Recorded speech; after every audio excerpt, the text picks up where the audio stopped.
Well, guys, we need to talk about this woke gender ideology that has been going on for, I would say, at least a good 5 years, probably a little bit longer than that. But now it is worse than ever because they're actually involving children now. They're trying to confuse children. There was a poll like last year that actually came out and said, something like 25% of youth now say they are part of the alphabet community. This is concerning right here because this has definitely been pushed on children. Now, when I was actually growing up, everybody knew what a man and what a woman was. It wasn't even a question. But for some reason, people on the left now, they want to question what is a woman, what is a man. And some of these woke politicians like Corey Bush, instead of saying like breastfeeding, they want to say like chest feeders. They don't want to call women as giving birth. They want to call people that they want to call them people who give birth or something like that. I mean, this woke ideology is very, very dangerous. No doubt about it. And we're going to exterminate ourselves if we don't actually win this culture war here. Now, that brings us to the woke Pope, Pope Francis. Now, Pope Francis definitely seems to be kind of woke, but there is even a line that he cannot cross. He has the authority over the Catholic Church, but if he actually came out and really, really started embracing all this progressive woke stuff completely, it would destroy the church. Actually, he'd probably get removed. I don't know the process for that, but this man has definitely been more open to some things. He is definitely not the kind of guy that would stick strictly to the teachings of the church. Actually, guys, he's pretty soft on quite a few things. But it seems like now when it comes to the gender ideology, I guess he's kind of stumped his foot on the ground now and said, oh, no, this is going too far. Well, look here on the post-millennial here. Pope Francis says gender ideology is one of the most dangerous ideological colonizations. Why is it dangerous? Because it blurs differences and the value of men and women. And I do believe that there has been an agenda, especially from the left, to emasculate men. I mean, they really don't want strong men anymore. They want men to take a back seat to women. The feminist movement has definitely been detrimental to women. I mean, it's so ridiculous, guys, that we have fallen this far.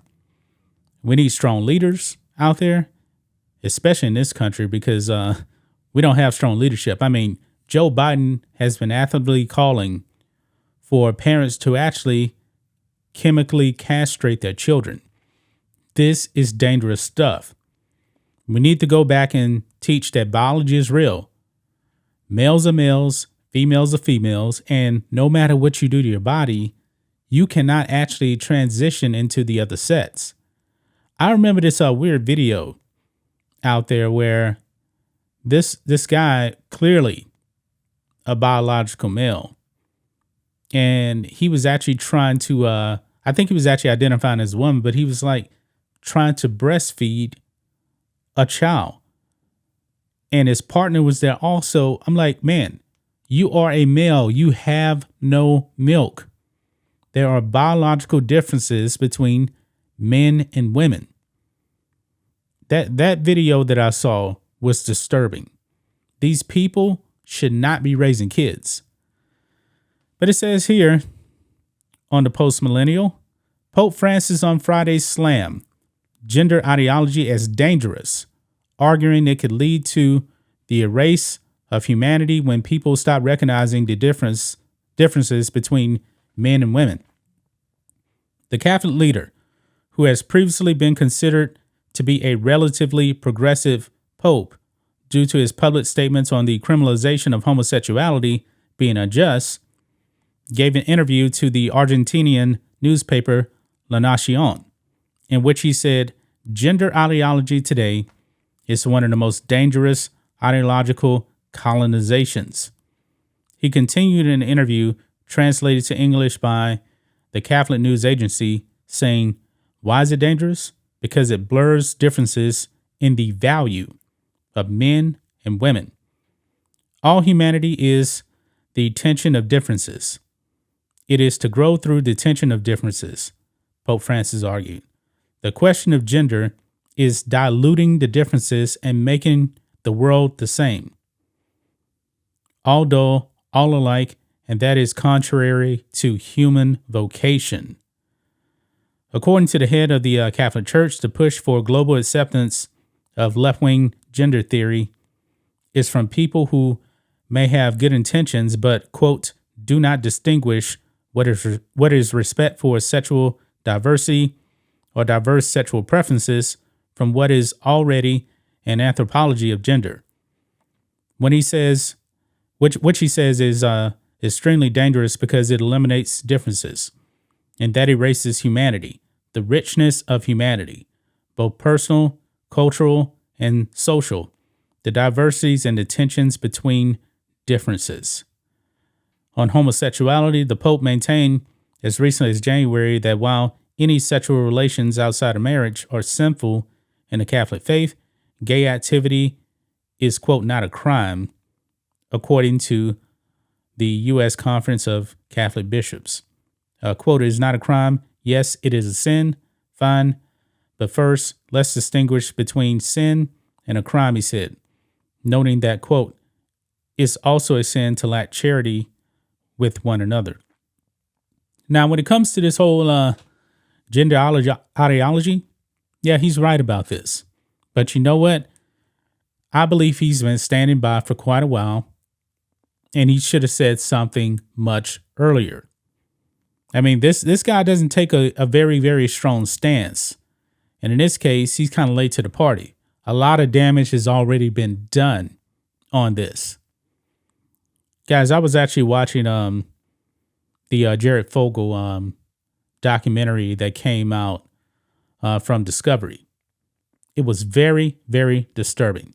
Now, we talked on this channel about the grooming of children. And I've talked about the dangers of that. There is an agenda to go after the children and groom them.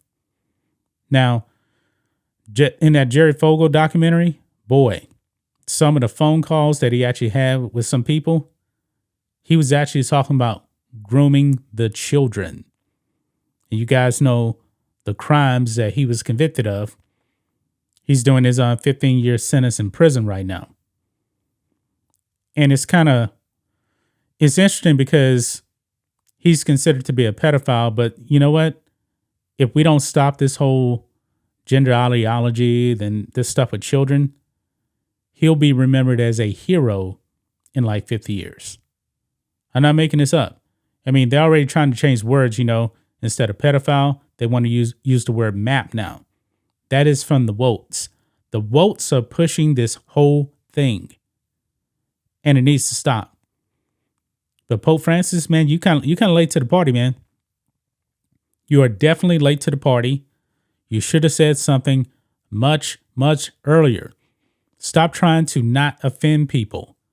You're supposed to be a man of God. There's actually rules in place, laws in place from God that you're supposed to be preaching. You can't take a soft stance on things, but he does that. He's afraid to, I guess, offend people. I thought you were supposed to be out there saving souls, not to make people feel good. I mean, we got enough preachers out there already that preach about making people feel good. Make people uncomfortable. If they're out there sinning and if they're going against, humanity, yeah, you need to speak up and say something. Stop trying to be everybody's friends.